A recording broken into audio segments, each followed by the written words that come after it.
All right, well, welcome back to Functional Wellness with Dr. Allison. I'm so glad that you're here. And today we are going to continue our conversation about autoimmunity since we're on a roll as I'm sharing my stories and struggles, talking about root causes last week.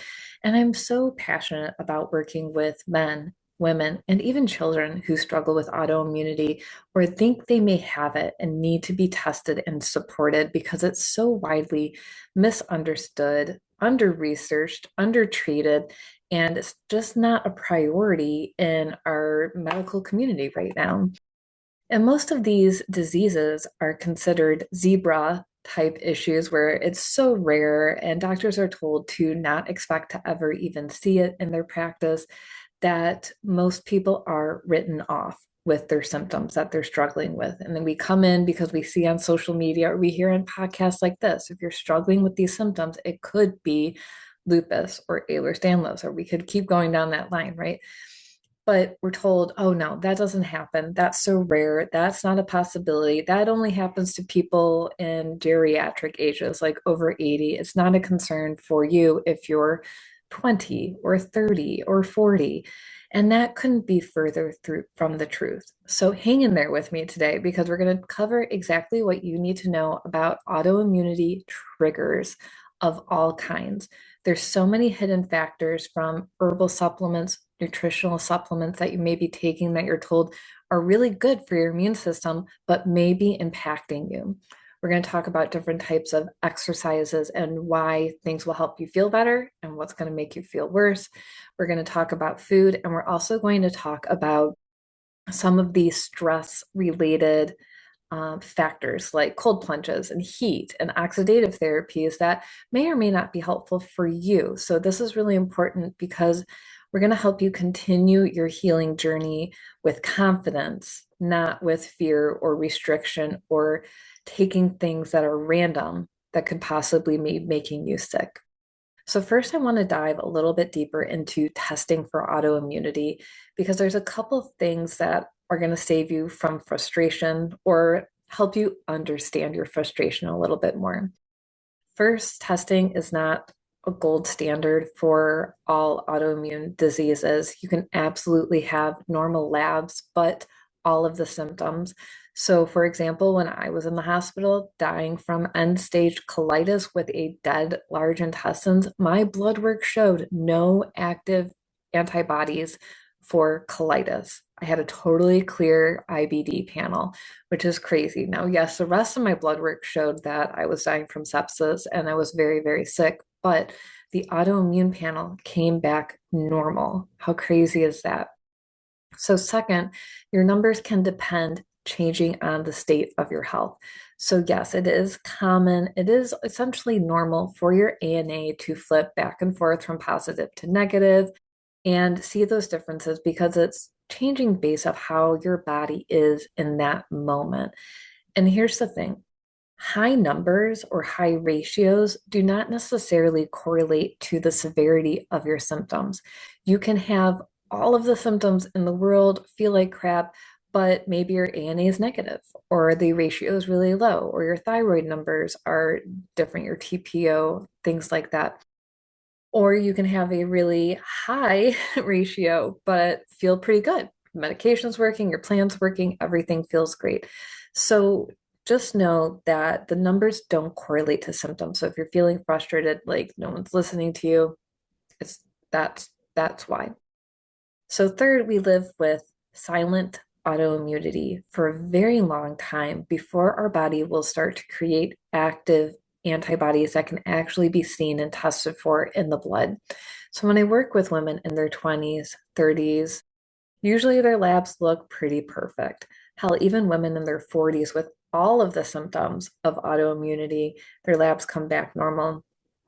Because it takes the immune system a lot of time to develop these testable antibodies. So again, it's okay to be discouraged if once again your labs look perfect, but you feel like death, or you're like me and you're actively dying. And we just need to get either deeper testing done, run more rheumatology, more antibody labs, do different types of testing that are going to help us understand what is actually happening in your body.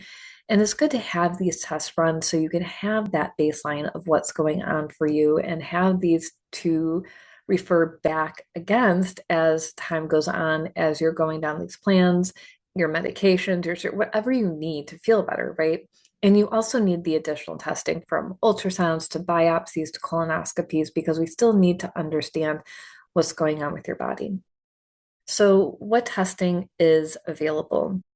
Now, we use mainly blood work to see what's going on. There's specific antibodies for the thyroid, for IBD, which is an irritable bowel disease like Crohn's and colitis. We have tests for arthritis. And then we have this mysterious ANA, which stands for anti-nuclear antibodies. It's pretty much the best test that we have to see if there's antibodies against the nucleus of the cell. And then we can look at the different patterns and ratios and different separate antibodies from there. Then we can look at symptoms and match it to the disease like lupus or Sjogren's, which is why when you look up your lab for that ANA or you look at that pattern, there's 10 conditions listed. And you're like, well, which one do I have? What does this even mean? Because it's just not very specific. And I'm really hopeful when I use the word yet, hopefully there's some research that's being developed that can help us get more specific into the tissues that are being damaged based off of these different processes. Now, there is Cyrex Labs, Cyrex, and they offer very deep dives into autoimmunity. They do different tissue antibodies, and they're a fantastic lab. They offer deep food sensitivity testing, brain health, so many different arrays that you can offer. The biggest issue I see is that they are very expensive and it's hard to find someone local to draw labs for since you can't take these kits to LabCorp request. But it's definitely worth the price if we're trying to get deeper into what's going on with the body and nothing else is coming up. Lastly, we do have genetic testing, which I do like to use. And right now I'm referring out to sequencing.com. They're a separate cash pay option that you can order on your own. You don't need a prescription or a referral to do this genetic testing. And their menus are quite large with what they're testing for. So it's really great for people who are looking for those mixed connective tissue disorder foundations, like what's going on with their body, because if the basic labs are coming back, your physiological labs are normal, and all the way to your functional tests are normal. Sometimes looking at those genetic labs helps us go, okay, here it is. It helps your brain really wrap itself around what's going on with you and why. So that way you're not struggling to still find answers. You have the answer and you can work with your symptomatology rather than trying to chase labs. I do recommend working with your primary care physician and maybe a specialist to get into a geneticist. They do tend to get in faster. However, I'm seeing about 12 to 18-month waits to get into a geneticist, let alone get these labs covered. So at this point, it's just easier to do cash pay, which is disappointing. And that's a whole nother ballgame that we'll talk about maybe, maybe later, but you already know the game. So let's talk about triggers, because this is where we can take this real action. And the first trigger that I love to talk about because it's so important, it's so widely unknown, let alone misunderstood, is Th1 versus Th2. So our immune system is incredibly complex when it comes down to what we can actively do. This piece is key. So think of Th1 and Th2 on a seesaw. One will be active for viral loads, and two will be active for longer infections, more complex issues. And with autoimmunity, one of those paths tend to get jammed into overactivity. This is why I get so freaked out by general herbal recommendations, because if you don't know if somebody's struggling with autoimmunity or if they're Th1 or Th2 dominant, you can make someone incredibly sick. So when I use specific herbs for my patients, we have to be very careful, or we have to be immune neutral. We need to be looking at these things. So as an example, I was in an Epstein-Barr flare and I took a good amount of astragalus as an herb for viral support. And after about 3 days of taking this high loaded dose, I was almost in the hospital with a colitis flare because this was so damaging to my intestines. My immune system took that astragalus, elevated Th1 status, which was already overactive. And instead of my immune system doing what it was supposed to do, which is attack the virus, it attacked me instead. So all of my symptoms got infinitely worse, and I was in a really bad place. I'm really glad that I recognized it. It only took about 3 days instead of me continuing to take a supplement that was actually causing active harm to my body. So as we're in the winter months right now, and you might want to take echinacea or elderberry or lemon balm or cut out the coffee and go for these mushroom coffees. You have to be extremely careful. These herbs will slowly but surely take you down if you don't know what's happening or you don't recognize it right away, or if you're having a mild response that builds over weeks and months and potentially even years, that could be causing harm. So I'm going to add the list to the description of this podcast. I'm going to give you my mini list right here, and I'll put it in the transcript as well with the full one. So if you're Th1 dominant like me, herbs like echinacea, astragalus, lemon balm, medicinal mushrooms, things that you think of like that are in coffee or brain supports like reishi, cordyceps, maitake, panax ginseng, chlorella, grapeseed, and even melatonin can be Th1 stimulator. So if you're taking a ton of melatonin or even a normal amount, 1 to 3 milligrams at night, and you're waking up in the morning and your joints are stiff and you're feeling worse and your headache is there and your throat is swollen, it may be a sign that that's impacting your immune system too much. And then Th2 stimulating herbs are caffeine, green tea extract, matcha, grapeseed, lycopene, resveratrol, pine bark, and then curcumin and quercetin for some people. Now, this list can be much longer. This list may be shorter for you. Some may not affect you at all. So if you don't know which dominant side you are, if it's Th1 or Th2, you need to work with a functional medicine practitioner, or someone like me who can help you figure this out through testing, through trial. Really, the sad part about it is trial and error and careful observation, which is why I work with my patients so closely. So let's talk about food as our next trigger, which is the easiest one and the hardest one, right? Because we have to talk about food sensitivities, and autoimmunity, and I want to make it simple, but this is where I usually get out my big charts for my patients to give them the visual as well. So think about when you eat a piece of bread. That bread has a gluten protein. Gluten is a protein. So let's say that chain of protein is labeled GLUT, right? So that is a full protein and it needs to be broken down into its individual pieces, which we call amino acids. So instead of the full GLUT as one package, it's individual as a G, individual as an L, individual as a U, and then same individual as a T. Now, this is not the names. This is my specific example for gluten, so it's easier to understand.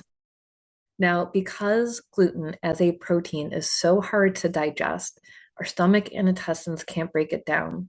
This comes into contact with our large intestines as a full protein instead of the amino acids, the individual pieces.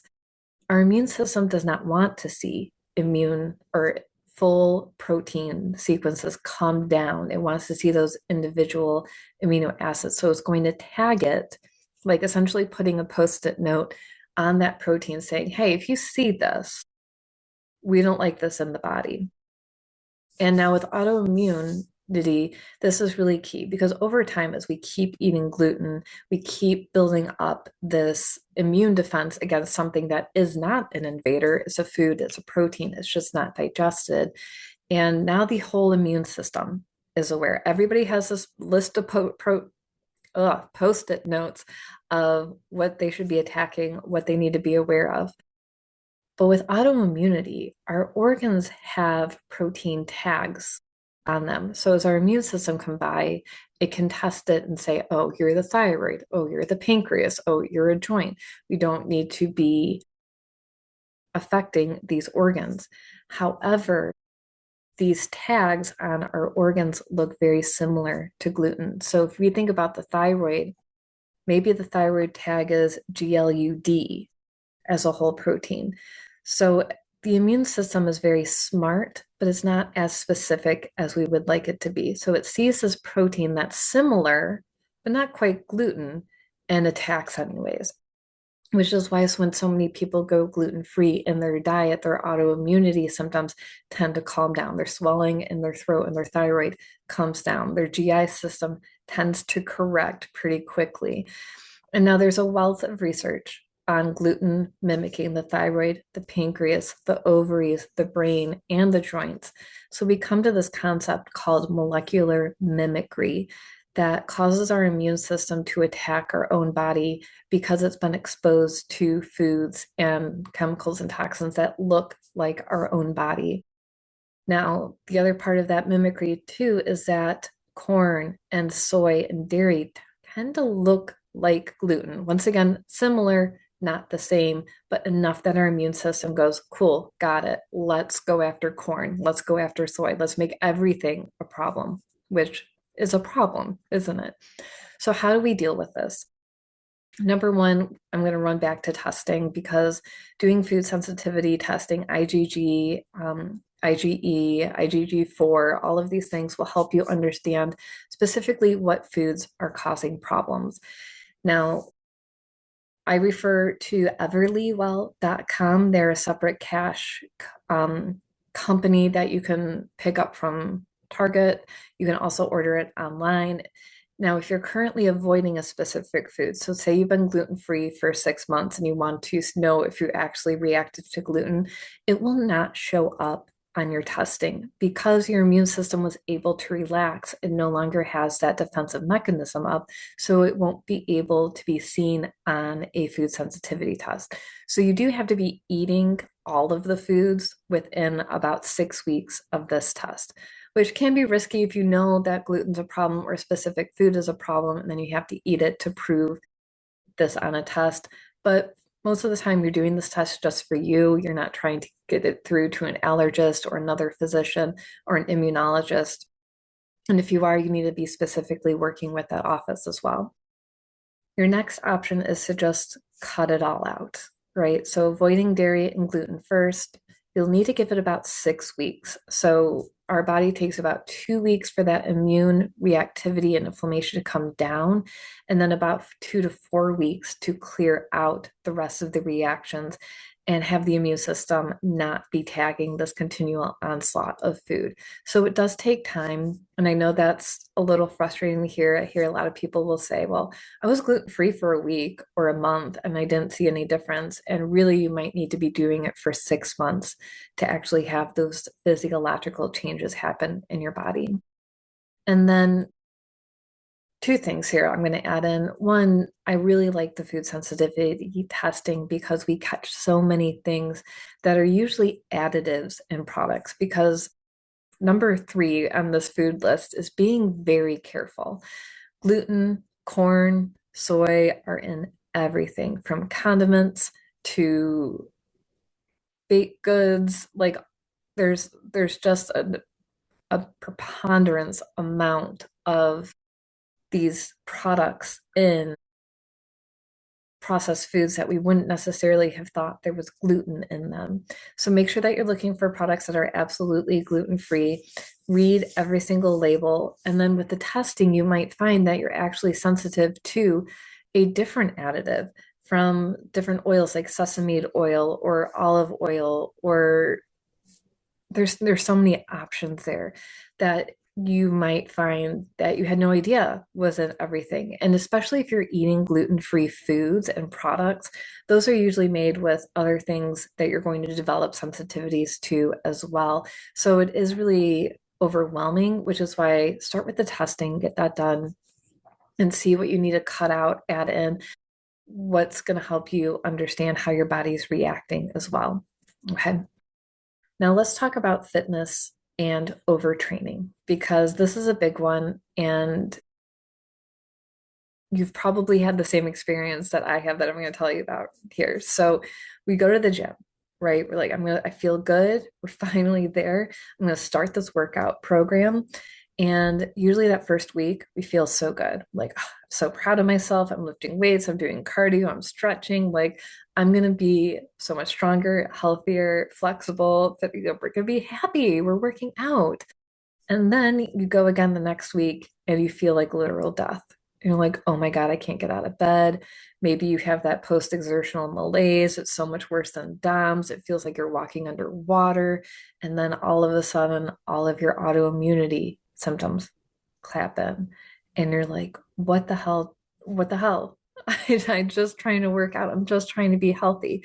And then you're in constant pain and we need to figure out what's going on. So, part of what's happening is that, yes, we're working out, you're doing an awesome job. And what happens during these workouts is your cortisol bumps up, which is normal. That's healthy. We want that.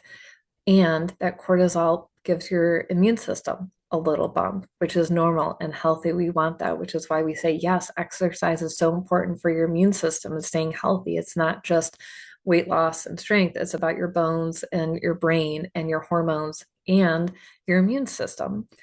But if you have autoimmunity and your immune system gets that bump up, it's going to attack you, not the bugs, not keeping everything stable, but you. What a pain, right? So, how do we fix it? The only thing we can do is avoid overtraining. Easily said, very difficult to avoid because you don't really know you overtrained until the next day when you can't get out of bed, you can't go up the stairs, right? Everything hurts. So, how do you avoid overtraining? It's really important that you watch your heart rate. This is the only way I've been able to figure out how I'm going to be able to react the next day. I can't personally go over 140 beats per minute. And if I go over, then I know I'm going to be in a flare. I was doing really well one year. I hopped on the stair machine. I got my heart rate up nice and high. And that's when I noticed, oh my gosh, I had to take a month off of working out. So moving slower, moving more intentionally will help you avoid being in a flare. I love to lift weights. And for me, cardio is like lifting weights faster, which is a problem. So we have to slow down. You have to space out your workouts. You have to add in yoga, Pilates, gentle movement, and you have to not beat yourself up for not being able to do some hardcore program where you're in the gym 5 days a week and you're doing all these different routines because it's just not built for your body. And there's nothing wrong with that. It's okay. It's safe to work out in ways that are safe for you. And listen, your genetics and your immune system are built different from a person who is an ultra marathoner with no illnesses. They may be able to run and train and lift and have 15% body fat and tell you what supplements to take and tell you that if you only followed their program, you too could look like them and act like them and move like them and have the life that they have. And you're going to think, I should be able to do this. Probably, I'm assuming, because that's how I feel. Like, why can't I be able to do these things? But you're going to gain weight. You're going to feel worse. Your immune system's going to be reactive. You're not going to be able to get out of bed. And it's not you. It's not your fault. It's your immune system doing what it thinks it's supposed to be doing right. So you have to take care of you by your standards, not other people's. Okay. So let's talk about stress inducing therapies as my fourth on my list. So, also known as oxidative therapies because they're creating good stress in the body. You can think of these things like cold plunges, ozone, HBOT, which is hyperbaric oxygen therapy, and these cause a shift to reduce inflammation. They clean up dead cells, they can invigorate our metabolism, and this is really only studied on men and some women without autoimmunity. But for these high stress treatments, even though it's a good stress, you may not feel it in the moment, but it can actually be harmful for you, especially if you have autoimmunity. Now, cold plunges that are very, very cold, you see the people just dumping ice bags in, and even going into natural bodies of water that are extremely cold will shock our neuroendocrine system. It's going to spike our sympathetic activity, our cortisol, and over time, that's going to disrupt your female menstrual hormones. It will slow down thyroid function and impair recovery as well. So we do have to be very gentle with our bodies, especially if you're already reactive. Now, some studies on women do show that a medium cold is okay, is actually more beneficial, not fill the whole thing with ice cold, but some muscle recovery is a little bit better. And we have to remember we're not small men. We do have a different physiology. And if you're struggling with autoimmunity, that just layers on a whole new thing. And there's a few research studies that do show that women's thyroid function slows down, which is not what we want. In men, it speeds up. Everything about their bodies speed up in a healthy way. For women, it tends to shut down or function. Most women I know prefer warmth, myself included. Like, how hot can I get the shower? How much can I boil myself in the bath? Because our bodies are more yin. There's a lot in traditional Chinese medicine, Ayurveda, about heat and different types of bodies and where we need heat and when we need it. And it's okay to be the person who needs to jump into the sauna, not into cold.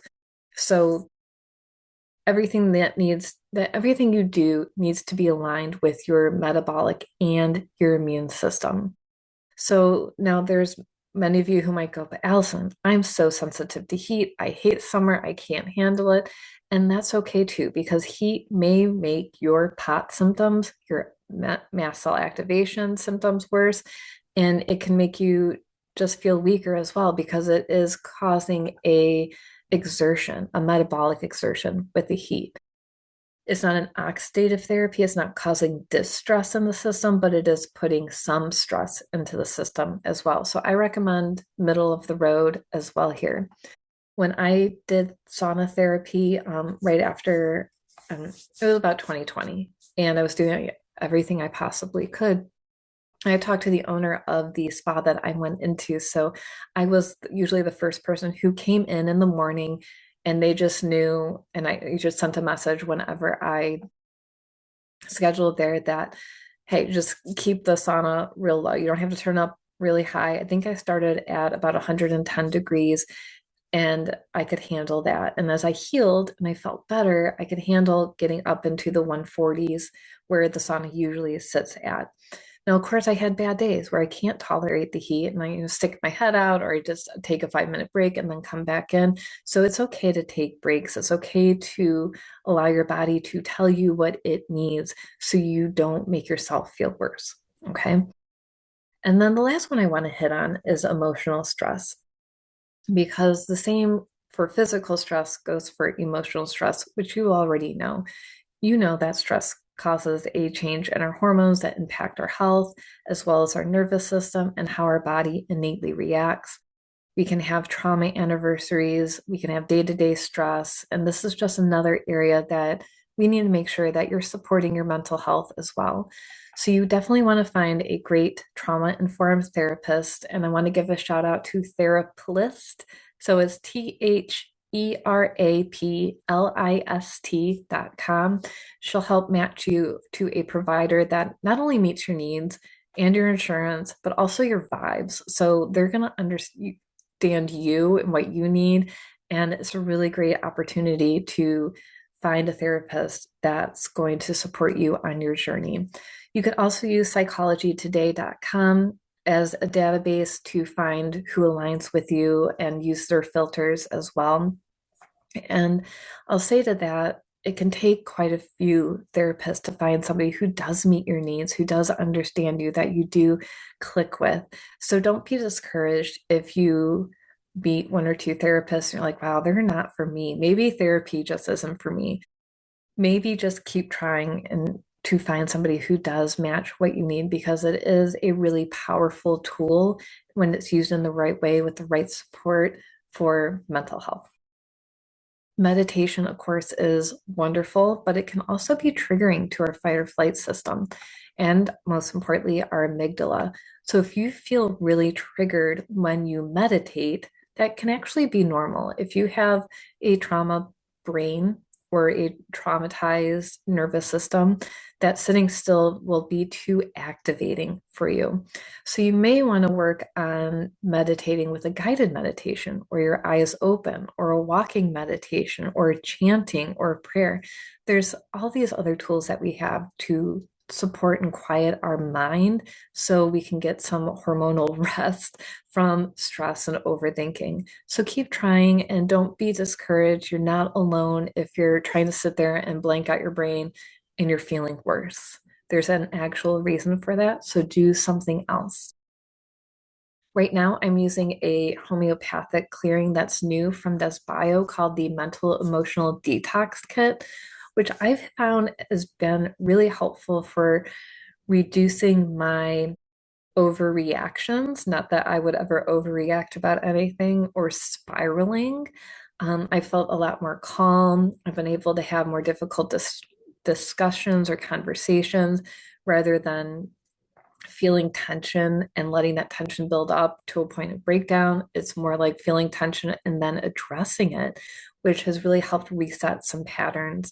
And I feel that my body is responding really well to it. Also, there's been a couple symptoms that I've always known are emotional based, which is such a pain. I go get my acupuncture and my NATE done and go to therapy. And this kit seems to be clearing up a lot of the symptomatology as well. And lastly, touching on medication, that may be the best route for your mental health right now.